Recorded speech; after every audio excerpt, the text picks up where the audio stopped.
As the first step, please make sure you have already registered for PressOne. If you haven't registered yet, please refer to our YouTube or Vimeo channels and watch the How to Hire a PressOne video. Then, you must visit our website, sas2.co. Once there, you must click on Login Register button on top. You will be redirected to our Apps Manager website. Now, you will see a form where you can log in or register, given the case. After login, you will be redirected to your account manager. On the top bar menu, you will see different tabs. Please click on My Products tab. Here, you will see all the products you have hired with us. Find the PressOne tab, and click on Add Funds button. A new window will come up. Here, you should enter the amount wanted to be added to your PressOne account.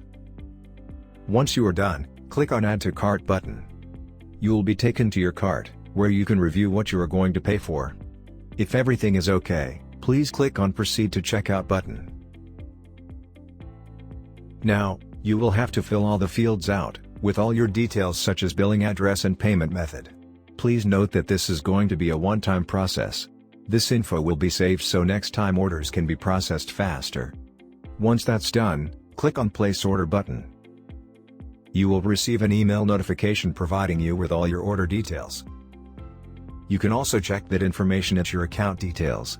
For this, you should go to the upper right corner where your name is, and click on My Account. From there, you will see different tabs such as Billing Address, My Order and Payment Methods. And that's all you need to add funds to your PressOne account. Thanks for watching.